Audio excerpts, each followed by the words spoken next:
This is the 2013-2014 season of Prime Time in the Bethel University Library. Prime Time is a collaborative effort between friends of the BU Library, our office, the Office of Officers of Studies, faculty development, and many other offices on campus. So this is just a venue to celebrate learning that happens beyond the classroom, as well as experiences and accomplishments of faculty, students, and staff. If you'd like to know what's coming up, you can check out the homepage of the BU Library. Upcoming events are listed there, and if you've missed one, most of them are recorded and available in the digital library. So,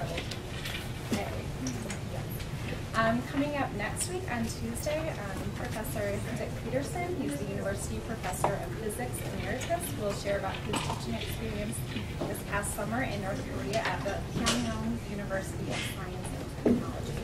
But today, we welcome Rachel Arnott. This is the first study abroad spotlight of the year.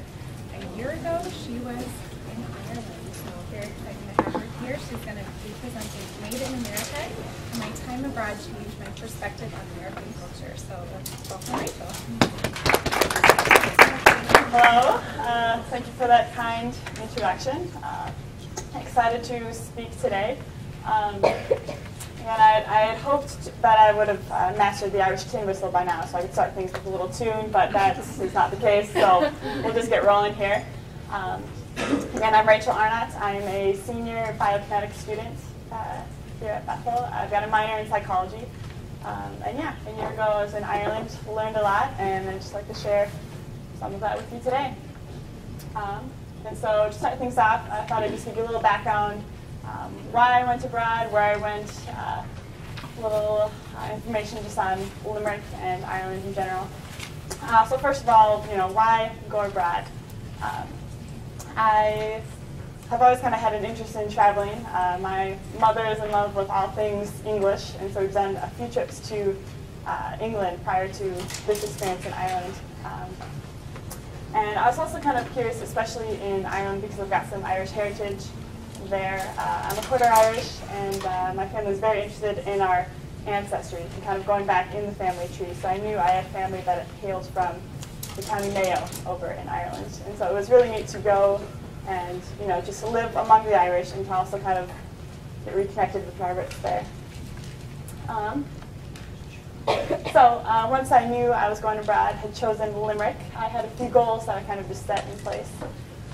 First and foremost, to just experience life in another culture, which is kind of one of those basic ones, but I really wanted to be intentional about fully immersing myself and really living among the Irish. And as an American, there are parts of me that you couldn't leave behind, just how I'd grown up and been raised, and I'm living in this culture. You bring some of that over there with you, but I really wanted to be intentional about experiencing Irish customs, eating the food they did, and having just experiencing life with them. Also, to travel the country of Ireland. I had a lot of American friends while I was over there that every weekend they would kind of jet off to like Norway or Spain, France, Italy, and all these amazing places, which I'm sure they got a real holistic sense of several countries, which is really cool. But my purpose, I really wanted to see all that Ireland had to offer. And I went and visited London. I did a few days in Munich. But a lot of my travel, I just went around kind of the lots of different parts of Ireland. Another goal was just to, learn about the locals, learn about how they do life, the history of the area I was in, and just to learn a bit more about my Irish heritage as well. Another big one was just seeing how education was different outside of the U.S. I've always loved school and kind of just the process of learning and acquiring knowledge. But I was definitely very curious of how other countries do it outside of the U.S., how they train their students, and how school could just be presented differently in an educational sense. So that was another goal as I went abroad. I did have some previous travel experience. As I mentioned, my mother's love and fascination of all things English. So my first time being abroad was actually a month-long stay in Leeds, Ireland. My family did a house swap, kind of similar if you've ever seen the movie Holiday. They swap houses, and that's what my family did. We went and lived in an English household, and that family came over and lived in our house. in Old Town, Minnesota. And so that was an incredible experience just to really live somewhere and experience things with the locals there. Then I went back a few times to London, 2005, 2007. I actually got some family living there, so that was great to bring my family of 5 to their little family of 3 in their flat, and whole exchange of culture right there too. And then finally, I had been to Ireland once before this experience. My senior year in high school, went for a week-long trip there with my family. Experienced St. Patrick's Day, which is a big deal over in Ireland. So yeah, that was cool to kind of just get an introduction to Irish culture. Saw a lot of Dublin, and then traveled a bit around the southeastern side of Ireland. And that was really when it kind of sparked in me to like think, hey, I really would like to live here a bit longer, really immerse myself and learn more about this culture that I find to be really fascinating. There's a few other culture encounters I had. My family loved to play host family for foreign exchange students. When I was younger, we actually did this for 5 consecutive summers. So we'd have a girl come stay with us for a month. And that was just a really cool cultural exchange as well, because they would come and learn me about our culture, and we definitely learned about theirs as they would, brought us little gifts, and we'd cook, and language they would share. We had 2 girls from France and 2 girls from Spain. And one of the girls, Thelia, actually came back with us for 2 summers because she had such a great experience, and we loved her too, so we welcomed her back. So, getting to Limerick, Ireland is where I was. It's a wonderful city. You can see it circled there. I've got a pointer, so I'll just do that again. That's fine. So yeah, it's a city towards the west coast. As you can see, the population is about 184,000. And it was a wonderful place to be. I recall one of the first few days I was there and kind of touring the city with some Irish friends. And my American friend noticed, she's like, this really doesn't feel like a city of 184,000. They don't have many tall buildings or skyscrapers, but in a sense, my Irish friend, kind of said, we don't like to build things up. We build them outwards because we still like to see the sky, even though there's usually rain coming down upon us. And so that was kind of just an interesting aspect of the culture. It definitely didn't feel like there was a massive people, like a city of that size, but it felt a bit smaller. So at the University of Limerick, it was a great place to be. I had a student body of about 12,000 students. And here I've got pictured myself and a few of my roommates. I lived on campus with 5 other students. Myself, another American, and then representatives from France, Germany, an Irish girl, and then China. So we were kind of a big mix of cultures just right in there. And it was co-ed housing, which I remember when I was first looking at places to go, it was like, oh gosh, did they do that? So what does that even mean? But it was actually just fine. I actually found that to be fairly common with a lot of the places I looked at when I was looking at universities to go to. So we each had our own room and bathroom, and then kind of just shared a kitchen and living area, kind of dining main area. So yeah, a lot of great experiences at UL. So, jumping into what I learned about Irish culture, I have kind of a little picture that just made me laugh. Just, perhaps what we see the Irish as, but there really is a lot more going on there.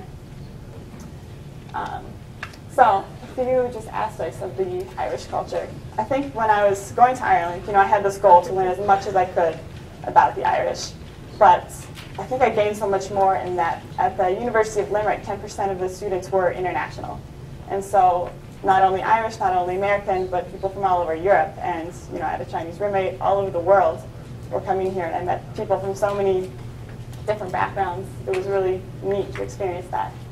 And so just specifically about Irish culture, there's definitely a relational aspect in that relationships and people are what's important. I kind of had this thing of Irish time. I recall in orientation on the first few days, an Irish friend saying, if you're going to meet someone, it'll be whatever time you say, plus or minus 15 minutes, and usually the later end of 15 minutes on the plus side. Because they're very, a bit looser this time. The culture is just a bit slower paced, which I found to be interesting, because I knew, in the U.S. we are very fast paced. We've got so many things going on. I mean, you've got classes, you've got work. I play in the women's lacrosse team. You've got internship. You've got so many things going on. Which, I mean, you still have those in Ireland. There's still tons of pubs to join, but I feel like the pace of it is just a bit slower. You know, it's okay if you're a few minutes late because you might have seen an old friend and we're chatting, then that's all right. I recall, let's see, one of my classes I was actually headed to, and the professor was about 15 minutes late, and all the Irish students were saying, "Oh, he's being very Irish today. Must have seen an old chap, and they're catching up. I'm sure it's fine." So I'm like, okay. But yeah, they also have the gift of gab. It's very talkative. I mean, lovely people. The Irish, they love hearing your story. They love sharing their story, and just kind of that exchange of cultures there. Education, which may not be specific to Ireland, perhaps a European sense as well. I found college to be a bit different there.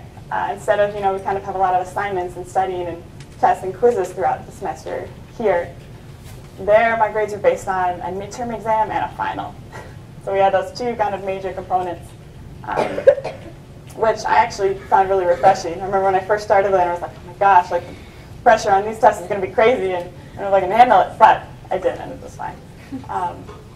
So you kind of knew the few weeks around those tests were going to be intense, but that really freed up the rest of your semester. I mean, it was great to, I was carefree on the weekends. You could go travel, you could, go see people and visit, and it was a really neat experience. Religion in the country of Ireland was another interesting piece. I joined a club there called the Christian Union, which is kind of just a college Bible study on campus, and had a lot of interesting conversations. I recall meeting who became actually quite a good friend from Sweden, but when I first introduced myself, he was like, "Oh, you're American. I didn't know there were Christians in America." I'm like, how do I even respond to this? Yes, there are. I'm one of them. So, just a lot of interesting perspectives that you were kind of encountering as a representative of the U.S. So religion in Ireland, I think I especially noticed just in their government was still fairly conservative. I've been talking with other students since it was around the time of our presidential election as well, and they were looking at what Obama was kind of doing over here in the U.S. And I felt really that our generation over in Ireland was kind of admiring a lot of the freedoms that the U.S. had, and just moving forward and gaining rights and just liberal things that were happening over here in regards to like gay marriage and abortion, and things were kind of opening up, but they didn't have. Abortion was still illegal in Ireland, and just the gay population did not have a ton of rights either. And so, but I could see that just our generation there was really kind of pushing for those. They love what Obama was doing, and really kind of was trying to move to a more liberal sense in their politics, but was still under a very conservative government with their Catholic ties. So lots of interesting conversations there as well. And another piece of just exploring faith with my roommates, living with 5 other people who had very little or no background with faith. My Irish roommate, she was raised Catholic, but wasn't too into it much anymore. My American roommates didn't have a religious background at all. She said she tried a youth group her first year at college, and it wasn't for her, and that's all right. And then my Chinese, French, and German roommate had no faith background at all. And so, a lot of interesting experiences there. I would oftentimes read my Bible as I ate my breakfast in the mornings in our kind of common area. And I remember my German roommate coming in, and he kind of picked it up, and he's like, "What is this? Like, how do you read this? Like, do you start from the beginning, or do you go, which book? How do you do this?" And I was just fascinated by that question and kind of taken back. And we live in a culture where, or even just here in the Midwest, of Christianity kind of being the norm, and a lot of people know about it and are familiar with the Bible, but that's not the sense outside of this part of the world. And so, I loved having conversations with him and just talking about, at that time I was reading through the Gospels and kind of comparing the similarities and differences. So I was just saying, well, this is, these are books about a man named Jesus who lived 2,000 years ago, and, different accounts of stories from his life. And we had a lot of, just great talks together. And towards the end of the semester, he's actually he's like, I'd just like to see what the church is. Like, what does the service look like? What does that mean? So he came along with me for a few services, and just a lot of great discussions. I kind of loved that challenge of just having to stand up in your faith and really to know your stuff and to be challenged by others. I think is great. One other piece of just food, and those of you that know me, I love food. I'm very much a foodie and love to bake and cook and discover new ingredients and recipes. So going to Ireland, I loved this opportunity to explore what they had there and to go to their farmers market, or milk market as they would call it, and just explore what was local and fresh cheese and produce and tons of really good seafood, because it's like an island, you're coast all over the place. So yeah, and another fun piece that we had was we do roommate dinner parties about every week or two, where one of us would cook something from home, and we'd all kind of sit around and sharing that meal together.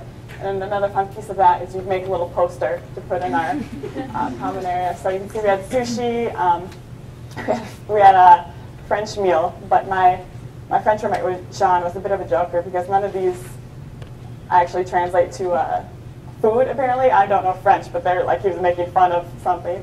I don't know. And then we did a Thanksgiving meal, which is the one I put on with my American roommate, which is really neat because they're all kind of curious of like, what does it mean? What is like pilgrims? What's going on there? Pumpkin pie? Like none of them had pumpkin pie, and that was very sort of new and foreign. They were a little scared because eating pumpkin is American. Apparently, they were very new to that. But yeah, so that was really one of my favorite pieces of being over there. Dinner parties were a ton of fun. So now getting over to what I learned about our culture, the American culture.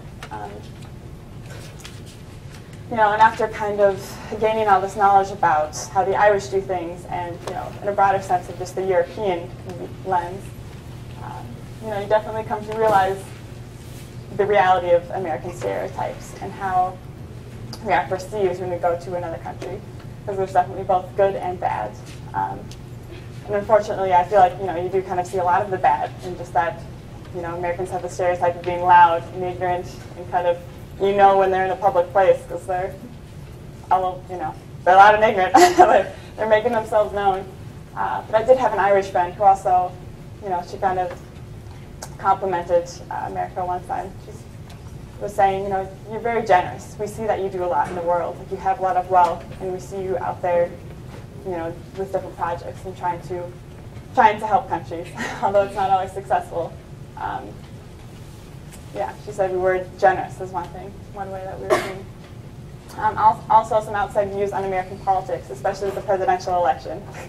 Anytime someone found out I was American, they're like, oh, Grant, right, who you voted for? Like who's going to win? How's that going to have an impact on my country? So yeah, prior to going to Ireland, I was not super into discussing politics. I enjoyed kind of staying up to date on current events and what was going on, but I wasn't into hardcore debates or anything, and I'm still not. But I definitely think gained an appreciation, and I do enjoy discussing politics because you kind of had to, because I was all the time with the presidential election going on. Another thing was just looking at the United States and realizing how massive and diverse just our country is. Just the size of Ireland, could be one of our states, but we've got 50 of them. And just meeting other Americans from, West Coast, East Coast, the South, and how different we were in this other context. So that was another piece there. And kind of one of these last ones, a bit of a statement here, but the inability to travel breeds ignorance. And I think that's something I realized just looking back at the U.S. and where we're situated in the world, and that our own country is so massive, and you can travel around and there's so many things to see. And you can also go north to Canada or south to Mexico or further south. But looking over at Europe and how there's such a wealth of diversity right in a smaller area. So for them to travel around and learn about these other cultures is, it's a bit easier. It doesn't cost as much, it doesn't take as much time, because that's just where they're situated in the world. But for us over here in the U.S., it takes time, it takes money to get, out of our culture, out of our society that we're used to. So, I think this inability to travel, or just this challenge, and it's a higher cost for us to get out of our comfort zone, to see what's out there in the world. And I think that's definitely why our stereotypes are proven true, that we are a bit ignorant, because it's just hard for us to see outside of our society and what is happening. And one of the last pieces I kind of learned about American culture, recognizing the excess in our society. I recall just coming back, getting off the plane from Ireland and getting into our minivan, like our 7-passenger minivan, which felt humongous versus the compact cars they have all over Europe. Going down like a 6-lane highway and seeing like, Super Walmart and Macy's and fast food galore, like lined it. I was just like, oh, this is the worst thing ever. Culture shock, wow. But, we have so much in our society. We have so much food. We have so many stores that are huge. And that's just how our society is. That's what we've created. But just realizing in Ireland and other European contexts, I'm sure other parts of the world, that they're not that different than us. They still speak English in Ireland, and they still have a lot of the products we have, but kind of just in a smaller context. Like their stores are a bit smaller, and fast food is not as crazy as it is here. So yeah, those are just a few of the things I learned. And then looking at some of the major U.S. events that kind of impacted the world while I was over there. Hurricane Sandy definitely made news reports. The presidential election was for sure a big deal. And then the Sandy Hook shooting, which I think this one actually impacted me the most on my view of American culture. Just seeing how the news networks, the BBC and the European news networks, looked at America at that point. There's definitely sadness and there's a hurt, but after that calmed down, there's definitely the, how do your civilians even get guns? Like, why do you have laws that, make that an option? Because there is so much harm that is being caused.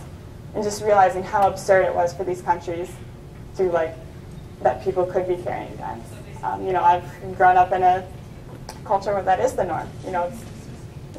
We pledge for, we work for a lot of freedoms in this country, and I appreciate that. But, yeah, it was just interesting to see that other side of it.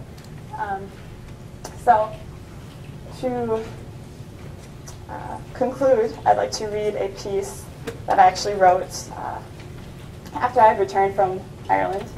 And it kind of just a piece I wrote about my best and worst memories, my favorite day and my least favorite day.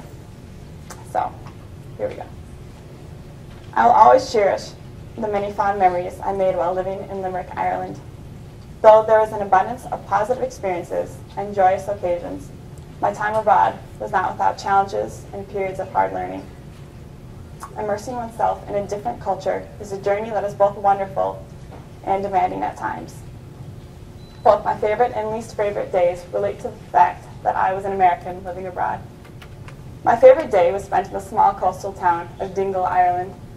I explored the town with friends, and we were taken in by the beauty of the surrounding countryside and the views of the bay. We spent the entire weekend there and seemed to experience all that Ireland had to offer, from its traditional fish and chips to pub music and surveying the magnificence of the greenery around us. What made that trip memorable was the acquaintance I made while visiting one of the local pubs. My friend and I had each found a spot and were waiting the music session to start when another college-age girl walked into the pub. She approached us and inquired about when the music would begin. Upon discovering we were all Americans, we invited her to sit with us. I will never forget that night. We discovered that she was also studying abroad, and we shared our experiences and the joys and sorrows of living abroad. We bonded in a way I did not think possible for a few strangers meeting in a pub. Yet I discovered it was our common heritage that united us in a land far from home. My friend and I invited this new acquaintance to rent bikes the next day, and we had a lovely time exploring the countryside and learning more about one another. I cherished that weekend since it was more than just a travel experience. It was a relational experience. In a world where the American influence is bringing about increasing individualism and materialism, I appreciated the relational aspect that brought together a few strangers. While my American background created a positive experience in this scenario, it was also the source of my least favorite day spent abroad.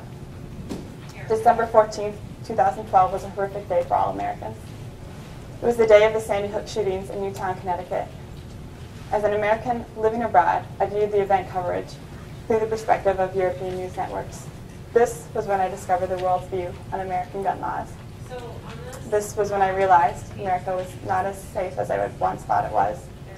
This was when my own perspective on America drastically changed. Besides feeling devastated by the news that had transpired, I sensed this sadness and near disgust as the European reporters spoke of yet another American shooting. As a part of the millennial generation, my life in the United States has been riddled with news of ongoing wars, gun shootings, and bombings.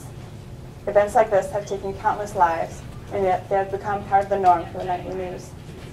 While I am proud to come from a country that fights for freedom and has sacrificed an insurmountable amount for that cause, experiencing the Sandy Hook shootings in Ireland made me think twice about some of those freedoms. Beyond the right to obtain a gun, I thought twice about how safe my country really was. After December 14th, 2012, I found myself in a number of conversations with friends from varying countries as we discussed gun laws and what types of events made the news at home.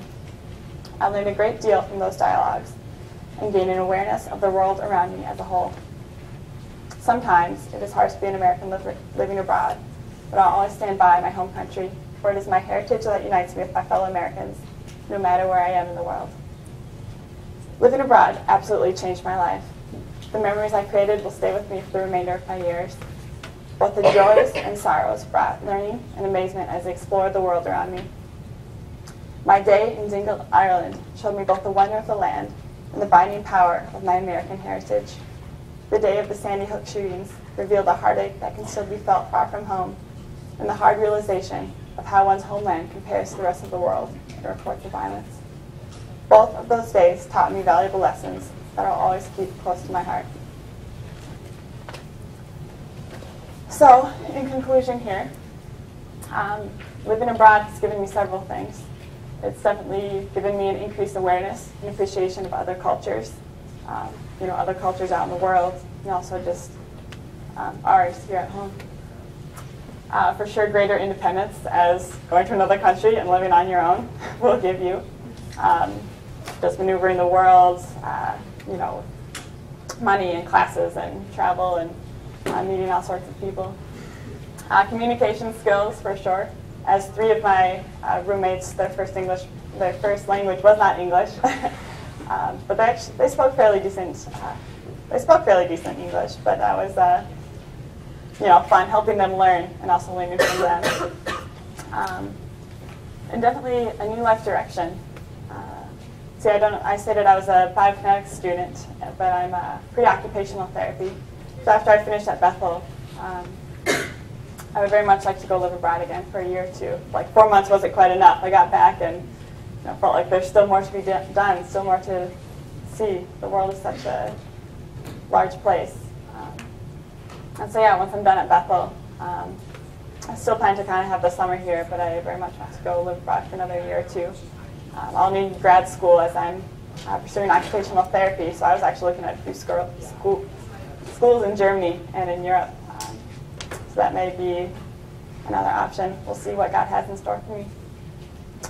Yeah, that is the end of my presentation. Thanks for coming, or as I should say, thanks a million.